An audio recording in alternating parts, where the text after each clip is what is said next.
Hi, welcome or welcome back to my channel. My name is Bianca, and today we are working on another paper mache project. This ball I had actually created back when I made my eyeball, and I had this extra one because I was going to make something else, but I never did anything with this. So I still kept it, and I'm going to give it one more coat or so, and we'll work on making hopefully a vintage style bucket.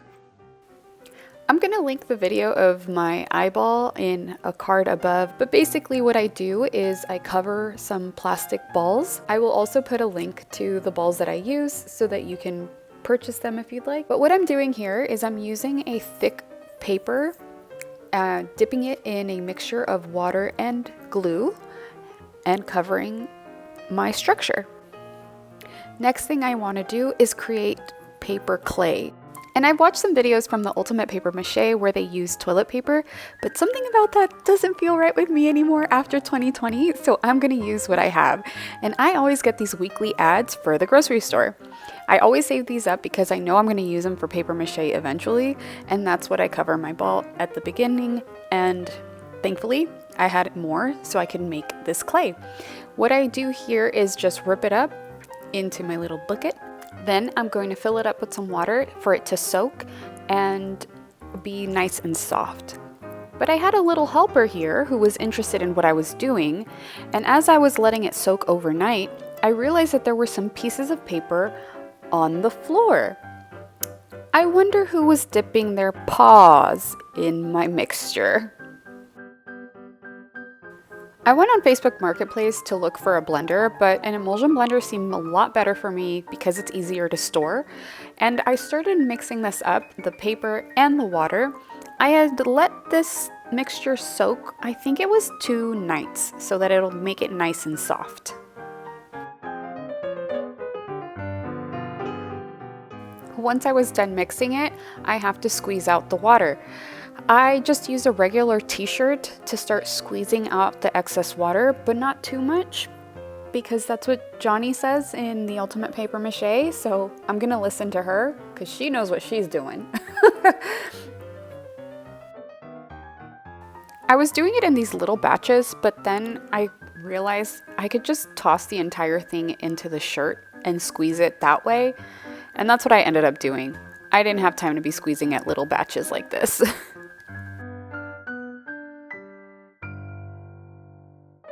Once the water was squeezed out, this is what I was left with.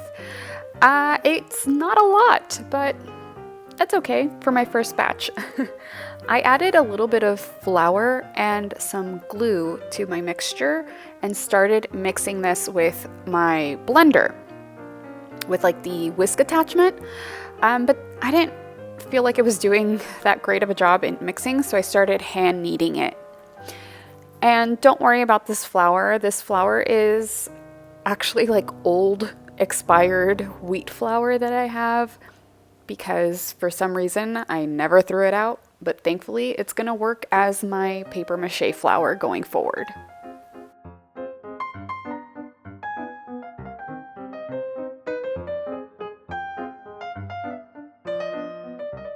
Now that my clay is made, I can start slathering this on my ball. Unfortunately, I didn't make enough, so I had to make more of this so I can cover it. During this time, I also had to figure out whether I was going to make a jack-o'-lantern or a cat. And I ended up deciding on a cat. This was my drawing on my piece. I also wanted to show you that I made a small little base on the bottom so that it wouldn't fall or topple over. I did it just by adding more of this clay at the very bottom. I was looking for another marker because the face that I drew, it's cute and all, but I needed it to move up. So I was just giving it a little bit of a facelift in the red marker. Since I made more of this clay, I put it in a little Tupperware here, and I keep looking back to the camera because I'm like, can y'all see me? I didn't know if you could see me. My husband helped me out and he said you could. But you know, gotta check one more time. You could see me. Okay, cool. So right now, what I'm gonna do is I'm just gonna start building the face with this clay. And that's pretty much it. Like, I start building around the drawing that I made by putting more and more of this clay together and make the little like lip portion, the nose, and make the eyes stand out a little bit more. One thing I want to note is that my clay didn't end up super smooth in the actual face area, and I'm actually really happy with it. I don't mind the extra texture, but I did notice as I was getting better at it, because I was playing with it, I just used my nails or a little sculpting tool that I had to smooth out some sections and really try to get the grain of the paper to merge with the previous layer. I don't know. It just worked a little bit better if that is something that you're looking for. But again, I really did want a bit of texture to make it look kind of vintagey and homemade. I just really liked it. So yeah, just want to give you all that little insight.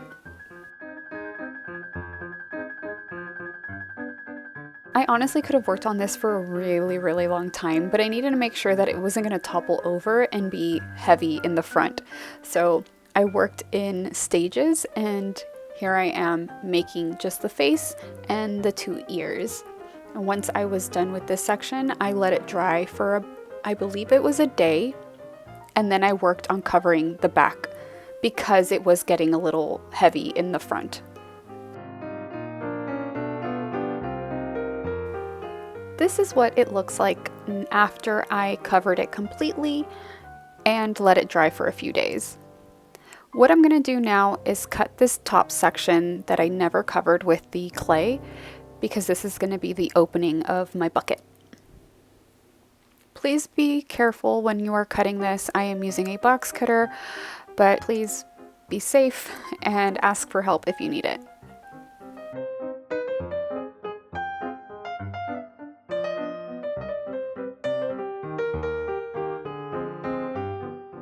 The next thing I had to do was make my handle. I have this wire that I found at an estate sale, but you could probably use maybe like some zip ties or even a wire hanger if you have one. What I did was make an incision in my piece and just pushed the little wire through, and I did that on both sides. And finally, it's time for paint.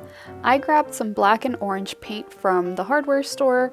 I tend to use hardware store or house paint rather than like acrylics or anything like that, because I think it's probably a little bit more affordable than purchasing small batches of paint from the art store. I don't know. Maybe it's just all in my head. But this worked out really nice. If you can believe it, I actually drew a small drawing of this cat and colored it with a colored pencil so I can kind of get an idea of what I wanted to do for my pail.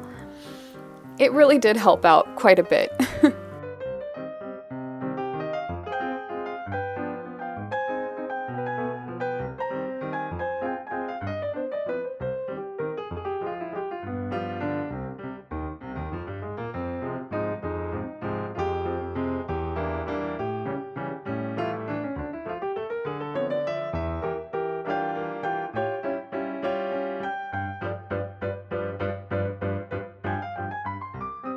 We used some pliers to roll the wire into itself into a bit of a spiral so that it won't just pull through the hole that I had pushed it through. I'm also going to put some hot glue in hopes that it's going to keep it in place. And with that, I can show you the final look.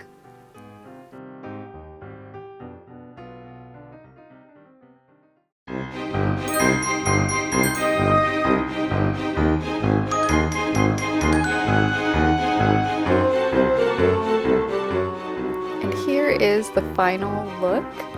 I hope that you've enjoyed making this pail with me. I absolutely love it with all my heart. It's perfect. And and I can fit candy in my pail. If you enjoyed this video, please make sure to give it a like and consider subscribing to see more videos like this one. If you make a vintage pail using my video, please make sure to tag me on Instagram or on TikTok. I always love seeing your makes. Thank you so much for watching, and I'll see you all next time.